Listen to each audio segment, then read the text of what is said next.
I have to ask you about the January 6th committee. On Friday, they officially subpoenaed Donald Trump.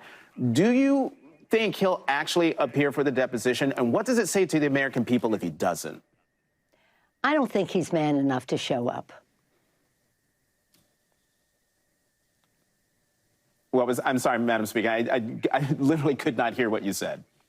I said, you asked me if I thought he was going to show up, and I said, I don't think he's man enough to show up. I don't think his lawyers will want him to show up because he has to testify under oath. But I don't think he'll show up. I don't think he's man enough. We'll see. We'll see if he's man enough to show up. And the public should make a judgment. No one is above the law. If we believe that, then they should make a judgment about how he responds to that request. And if he doesn't respond to that request, what should the American people take from that? I should take that he thinks that he is above the law. Whatever actions the committee may take is up to them. I've kept my distance from their decision-making. But whatever they decide will also send a message about his respect. He isn't honoring the oath we take to protect and defend the Constitution of the United States. That's a serious oath that we all take. And clearly, most of us have more respect for the office he held than he had. But why are we talking about him? We're talking about the future. Babies born now will live into the next century. We're going to make sure that we have a world that is safe for them, a democracy that is strong for them, and values that are respected, the dignity and worth of every person. First off, I gotta say, it really is easy to know how to get under Donald Trump's skin. When you're as delicate as these supposed strongmen like Trump actually are, it doesn't take much to set you off. Pelosi obviously understands that, and by saying it on air, she's both A, taking a dig at someone who's not exactly capable of handling criticism, and B, challenging Trump to prove her wrong and actually show up to testify for the January 6th committee in the way that you use basic reverse psychology to persuade a very small child to do something, in case you were wondering what the best way to deal with Donald Trump actually is. Now, with that said, while Pelosi's strategy is probably the best strategy going right now, it's still unlikely to succeed. Not necessarily because of Donald Trump's doing, but because of his lawyers. Why? Because the guy isn't capable of not lying, and so he'll testify under oath in a deposition for a case where he's already got a ton of legal exposure and unequivocally make it worse for himself.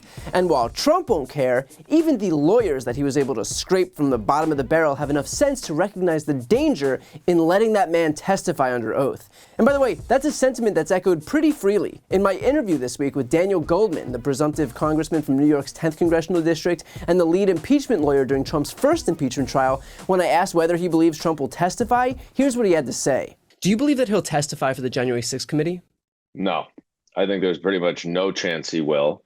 I think he will pretend as if he wants to, just like he did with the Mueller investigation. And ultimately, he'll then come up with some reason blaming, the committee or other, something else as to why, I would, but I couldn't possibly because of their bias or whatever it is. I hope the January 6th committee calls his bluff and says, you want to come testify live? No problem. You can come testify however you want to testify, because he won't. And as Goldman said, there were reports that Trump would only testify live, which was obviously his way of trying to set preconditions that he figured the committee would balk at. And then he could say, see, I told them I would do it. It was them who decided not to play ball. So the committee should absolutely call his bluff. If he wants to do it live, do it live. If he wants to do it in private, then do it in private. If the guy wants to do it on a glacier somewhere, then start packing the mittens. The point is that Trump will do his level best to make it seem like he wants to do it, but that everyone else is refusing to play ball, even though it's the complete opposite, because there is no lie too small or too frequent when it comes to Donald Trump. In the meantime, remember that this isn't necessarily all in Donald Trump's hands. If he refuses to comply with the subpoena, the January 6th committee can make a referral to the DOJ, just like the committee did with Steve Bannon, Peter Navarro, Mark Meadows, and Dan Scavino. The DOJ ultimately did indict Steve Bannon and Navarro, and Bannon was just sentenced to 4 months in prison and a $6,500 fine.